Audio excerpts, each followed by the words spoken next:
paano i-hide ang contact sa Messenger. Kung mapapansin niyo, kung nasa Messenger kayo, ay makikita mo kung sinong friends mo sa Facebook ang active. At kahit hindi naman kayo friends sa Facebook at may conversation kayo, ay makikita mo pa rin kung naka-online siya. Kaya kung may ka-chat ka na hindi mo friends sa Facebook, ay doon mo makikita. Kahit burahin mo ang conversation nyo na hindi mo friends sa Facebook, ay makikita mo pa rin kapag naka-online siya. Gusto mo bang malaman kung paano itago ang contacts na ayaw mo makita na active sa Messenger? Kung gusto mong malaman, panoorin mo ang video na una. Punta tayo ng Messenger. Pansin nyo, kung sa Messenger na kayo, dito sa taas, dito na magkita ang mga taong naka-online. Or naunang nagpapakita yung mga taong lagi nyong mini-message or may conversation kayo. So, kung halimbawa, ayaw nang makita or ayaw makita ng partner nyo once na chinek yung Messenger nyo, ang gagawin nyo lang ay itatago. Halimbawa itong si JC, yung pang-apat. So, gagawin natin, i-hide natin siya, tandaan natin siya. Nandito siya sa pang-apat. So, i-hide lang natin. Para ma-hide dito sa may upper left side, yung may tatong linya, pindutin lang to.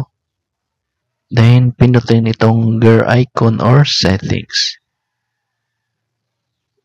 Then, scroll up. Pindutin itong privacy and safety. Then, dito niyo makikita under sa safety and well-being, hidden contacts. Hide people from your suggested contacts. And pinutin lang to. Ayan, so mapapansin nyo, naka-hide yung isang account ko. Para ma-add natin yung tao, dito sa may upper right side, yung may plus sign, pinutin lang to. Ayan, so dito lalabas lahat ng friends mo na nasa Messenger. So, tandaan natin yung gusto nating i-hide na tao. So, halimbawa, yung si JC. Ayan, so, since dalawa yung JC na friends ko, so dalawa yung lumabas. So, yung JC na pangalawa. So, select ko lang. Ayan, naka-hide na siya. So, titignan natin ulit doon kung nandun pa ba siya. So, back ko lang. Ayan, kung mapapansin nyo, wala na yung pangalan ni JC. So, napalitan na ng ibang pangalan. So, halimbawa, gusto niyong i-unhide. Ang gagawin niyo lang ay balik lang ulit kayo dun sa settings. Then, dito sa may upper right side, yung may tatlong linya, pinutin lang to. Ayan, then, pinutin itong gear icon or settings. Then, scroll up.